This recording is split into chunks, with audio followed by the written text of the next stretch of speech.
Of the 775 currencies that have been in existence since 1700, only 20% remain. Of the major currencies of 1850, only the US dollar, the British pound, and the Swiss franc are still in existence. And all of those that remain have been devalued. Imagine I gave you a gift card to the grocery store, let's say $100. You're thrilled. But when you get to the grocery store, prices have doubled. That $5 cereal you were looking to buy now costs $10. Seen one way, you've experienced inflation. And yet another way, your currency has devalued.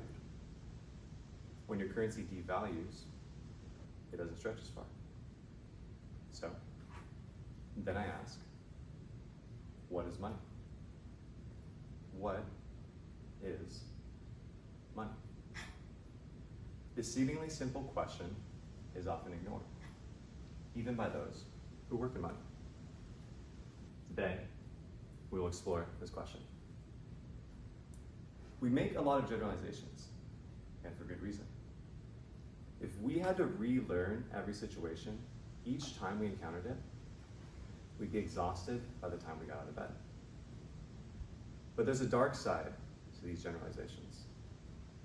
We make assumptions without questioning their roots, and don't change them even when presented with contrary evidence. For example, inflation is needed for a functioning economy. That perpetual debt drives growth. That there is no harm done in bailing out failed companies because those provide the jobs of our neighbors, our friends, our families.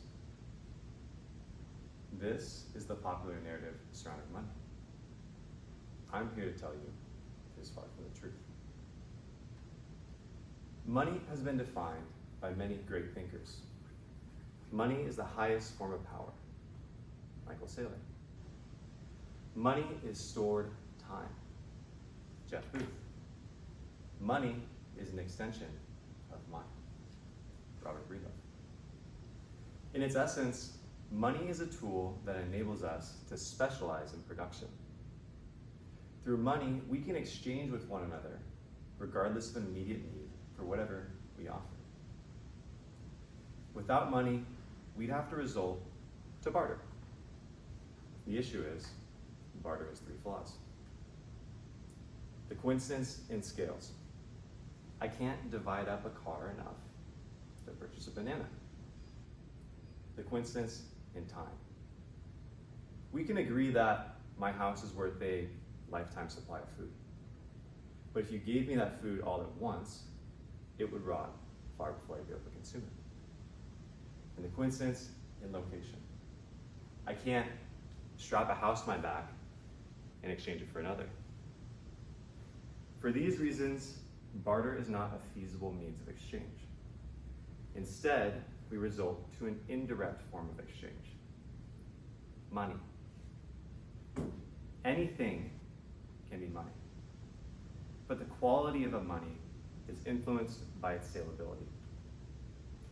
Salability refers to a good's ability to be divided, to be transported, and to store value.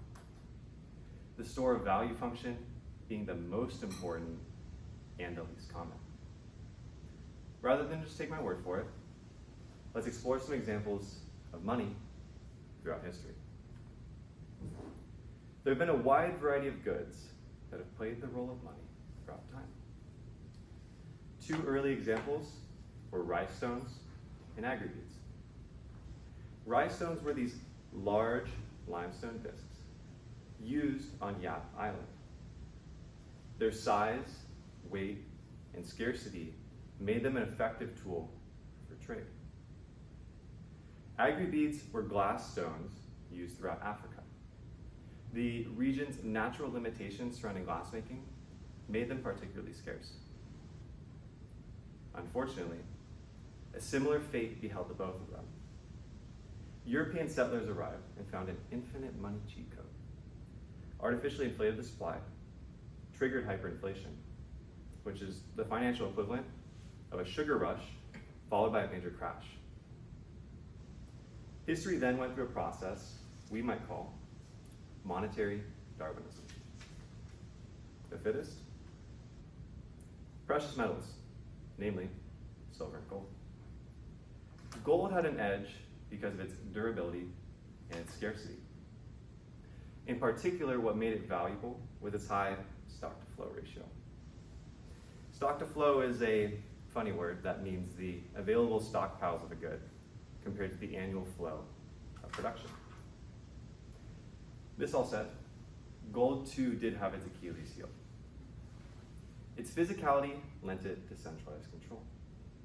And history shows us that central authorities have a knack for betraying the trust of their citizens. A brief history of gold as a monetary standard. Gold as money dates back to 600 BC.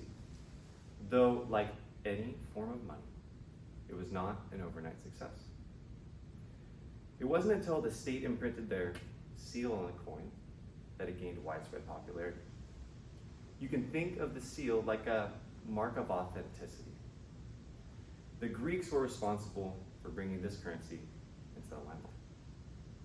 They and the Byzantine Empire were known for their monetary standards, which allowed their currencies to flourish far beyond their walls.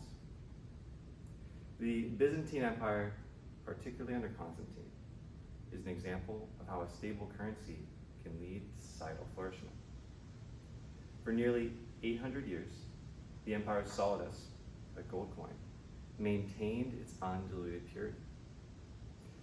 But, alas, it was not all glitter and gold. In less disciplined nations, merchants took to coin clipping, a process of taking coin, shaving off some small pieces, melting them down, and voila, more coin. If I have 10 coins, melt them down and create 12. Do I have more wealth or just more means of counting it?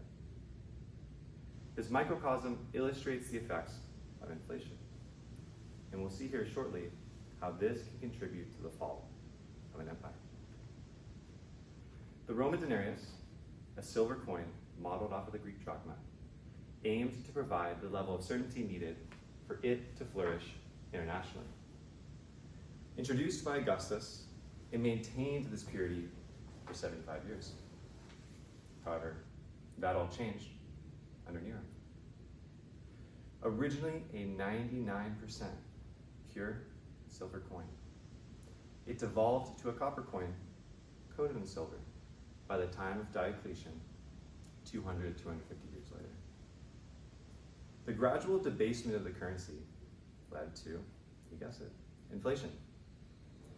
Leaders attempted to quell the situation by introducing price controls, mostly on common goods such as wine and wheat, but it backfired.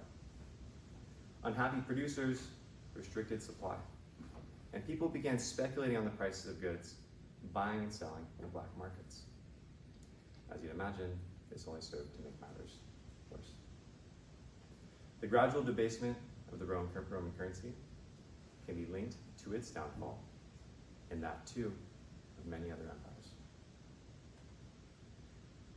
From Rome's ashes, a new form of money emerged: receipt money. While gold had its flaws, this system aimed to capitalize on them. Goldsmiths offered their clients vault services. They were seen as trustworthy institutions as they were responsible for the custody of their own stash. They issued their clients receipts. Initially, you had to be present to redeem your gold, though eventually time went on and people began endorsing the back of these receipts, allowing others to claim on part of their stash. Again, customs changed and people began demanding multiple receipts, which paved the way for paper money to flourish. Convenient, right? It was, until goldsmiths began operating like overzealous printers, issuing far more claims than they had money on hand. This turned the value of money into a game of musical chairs. And as we know, not everyone gets a seat when the music stops. While we make this way through the financial Smithsonian, we've seen the good, the bad, and the ugly of money's evolution. Let's fasten our seatbelts, or we'll time travel to the present and explore today's monetary landscape. Living in the United States is a privilege. We've lived through a time of peace and prosperity, though there are problems and cracks in the system. To us, the collapse of a currency seems far-fetched. We study history because the past tends to repeat itself, but it can be difficult to fathom events if we've never experienced them ourselves. In Ray Dalio's Principles for Dealing with a Changing World Order, he illustrates a money cycle we've seen repeat throughout time. Not all currencies have followed this path, but many have, making this an effective tool to turn to when understanding our current economy. Let me set the stage. In step 1, debts have largely been wiped out due to the previous cycle's collapse and the resultant debt restructuring. With the previous collapse being so fresh on people's minds, people demand a hard money, something less susceptible to inflation. In the past, gold or another country's currency. Let me add a brief note. The United States adopted a precious metal standard shortly following the formation of the Constitution. The Constitution was drafted following the fall of the Continental, a fiat currency whose supply was inflated between 3,500 and 5,000% during the course of the Revolutionary War. Step 2, receipt money. Carrying gold, inconvenient. But creating credit, though, that's attractive to both lenders and borrowers. Therefore, paper claims are issued, and eventually they become treated like money. Step 3, increased debt. Initially, there are equal claims on the hard money as exists. Eventually, temptation gives in, and banks begin issuing debt on paper claims. Everyone's happy. Banks are happy because they profit off of lending. Borrowers are happy because they have increased purchasing power. And society is happy because it drives up asset prices and productivity. Because everyone's happy, the cycle repeats itself. A lot. Eventually, there are far more claims on the hard money than exist. Trouble approaches when people anticipate converting these claims to the hard money, but there's far too many claims, making the conversion impossible. Step 4, debt crises, defaults, and devaluations. Once people realize they cannot convert their claims to hard money, there's a rush to sell. Rampant selling drives down asset prices and increases interest rates for new borrowers. The central bank is confronted with 2 decisions. Do they allow interest rates to rise, or artificially suppress them by issuing bonds and buying enough of them themselves? The latter is a very delicate process. On one hand, they're trying to avoid too much money leaving the system, causing deflation, and too much money entering the system, causing inflation. Even if successfully managed, there's still a problem. There are far too many claims on the hard money. Again, confronted with 2 decisions, default or detach from the hard money and devalue. The less immediately painful answer is to detach and devalue. Therefore, that's what happens. Step 5, fiat money. When the system of hard money and claims becomes too painful, governments turn to fiat. There's no hard money backing fiat. Fiat is a Latin word, meaning by decree. or put into plain English, because we say so. There's no risk of defaulting on a hard money in a fiat system. Rather, the risk lies in the quantity of money, debt assets, and liabilities in relation to the quantity of goods and services in the economy. Say you lend me $100, and then I turn around the next day and print $100 to pay you. You got your money back, but there's now $200 in circulation, meaning each dollar is less valuable. Early in the cycle, this type of money printing is productive. Though later in the cycle, as confidence in the currency begins to drop, people instead route new money into stores of value. Step 6, a return to hard money. At this stage, wealth gaps have grown, and there is fighting between the rich and the poor. The wealthy attempt to flee into hard assets, though the government intentionally makes this difficult. As confidence in the currency wanes, the government seeks out a hard money in the past, gold, or another country's currency. If this all feels familiar, I agree with you. The United States has followed this path. Our currency and the currency of nearly all other nation states have been greatly devalued. Printing money is the standard. It is sold as a means to help the poorest among us, though it has the opposite effect, helping those nearest the printer most. We've seen the resultant shift out of our currency into harder assets: homes, stocks, metals, collectibles, you name it. Whew. Let's take a second to breathe. I've covered a lot. Let me summarize. We've gone through a journey of money, from common trade good to metals and then paper. In each instance, we've been seeking out something more reliable, incorruptible, resilient. Though each instance has had its weaknesses and succumbed to them. We find ourselves teetering on the edge of a money cycle we've seen repeat throughout time, on the back of a fiat system whose ground is feeble, in my opinion. Rather than let this be a cause for despair, I like to think of this as a spark for inspiration. What's next? How do we emerge from the feeble ground of a fiat system to something more reliable, enduring? Well, brace yourselves. I have an answer that may surprise you. Bitcoin.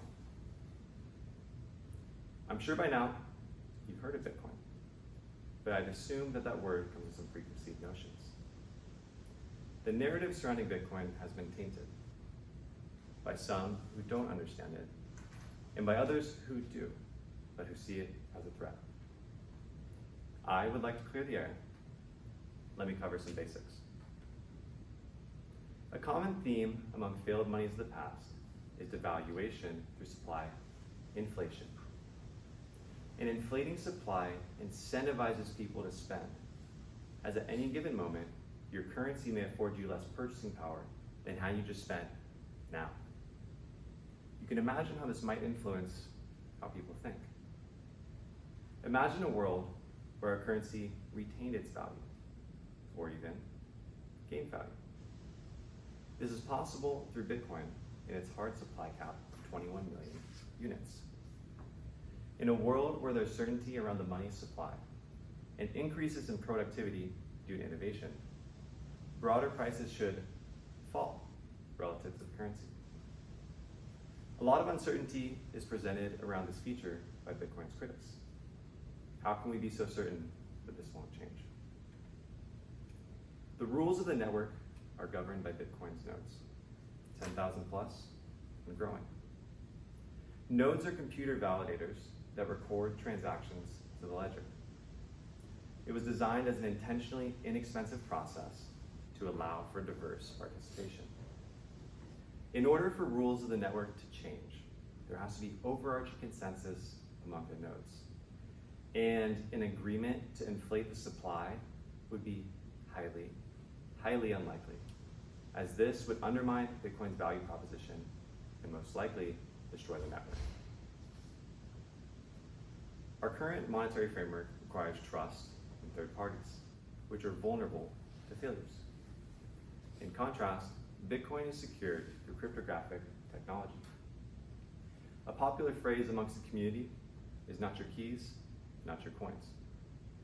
This speaks to each user's unique set of keys or complex digital passwords that identify users' wallets. Each wallet has a pair of keys, a public key that you're allowed to share, and a private key which is meant to be kept secret. You can think of a public key like a mailbox. Anyone can see it, and anyone can send to it. Though only the person with the corresponding private key can unlock it and extract its contents. This allows Bitcoin users a unique set of wealth preservation unseen among traditional institutions. When you custody your own keys, you control your wealth. The most common example you may understand is custodying gold in a safe, though this comes without the challenges of storage and transport. Amidst the collapse of fallen cryptocurrency exchanges and banks, Bitcoin users who custodied their own keys were not at risk of losing their stash, as they were in control of their wealth. What makes fiat currency susceptible to coercion is its near zero cost to produce. In a fiat world, if the government wishes to, needs additional funds to cover its expenditures, no problem. Dollars are almost entirely digital, and at the click of a button, the supply can be inflated. Bitcoin's proof of work function eliminates this risk. Proof of work is difficult, time-consuming, and costly, though easy to verify. It's been labeled as a race, or as a race to solve an equation, though it would be better described as a race to roll a number on a die. Not a six-sided die, but a die with as many sides as there are atoms in the universe.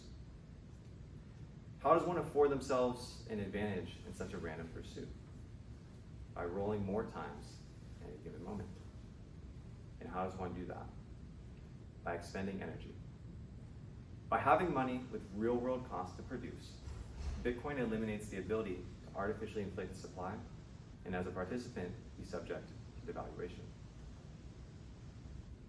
It wasn't until the state issued coins that gold gained widespread popularity as a currency due to the possibility of counterfeit. Due to the nature of the blockchain and Bitcoin's cryptographic technology, counterfeiting is virtually impossible. Each transaction is transparent, is broadcasted to the ledger where it can be traced and verified, making fraudulent activity immensely difficult. Living in the United States, it can be difficult to fathom the events those experience who live under authoritarian regimes, which makes up 53% of the world's population. It's not uncommon for an authoritarian leader to disallow its adversaries access to banking services, effectively banning them from society. From people standing up to police brutality in Nigeria, to those opposing the rule in Belarus, to the opposition candidate of Vladimir Putin, there are a growing number of examples of people using Bitcoin to continue their fight against oppression. Financial censorship is not limited to authoritarian regimes. One example is the Obama administration's Quiet Task Force, Operation Choke Point, which threatened banks with regulatory pressure if they did not close the accounts of individuals and businesses engaged in illegal, though ideologically opposed, activities. Bitcoin allows anyone to transact peer-to-peer without the threat of third-party interference. As long as you're willing to abide by the rules of the network and pay the transaction fee, there is no threat that anyone can overrule you or fraudulently reverse the transaction. The freedom from censorship and control make Bitcoin a powerful tool for financial sovereignty worldwide. This list is not exhaustive. I believe there are a multitude more properties that make Bitcoin a financial phenomenon whose full set of use cases have yet to germinate. The path to monetization will be volatile. Bitcoin will face plenty more foes and plenty of opposition, though I believe that it and the community surrounding it are resilient and ready to weather the storm. I share this with you all because I care. I believe that the fiat system we live within is feeble and prone to a reset, though I believe there is a solution. I must disclose, this is not financial advice, rather a call out to the world to set aside your preconceived notions and just learn about this technology. I invite you all to ask questions, to be curious, and to stand up to corruption wherever you may see it. Society taught me that money was the root of all evil, and that thinking about money, working in money, was a sin. I have since learned that there is nothing wrong with my obsession, but there is something wrong with our money. I hope that today I've invigorated a curiosity and helped you to understand that our money is just not as perfect as it seems. History shows us that money evolves. It flows through cycles, one of which I believe we are approaching the end of. We can think of this as a reason for despair, or we can think of this as a reason to be curious. I believe we are fortunate this time around because we have a choice of a system we can opt into that I believe is the best form of money we have yet seen. Bitcoin is trustless, inflation resistant, censorship resistant, divisible, transportable, incorruptible, among so many other things.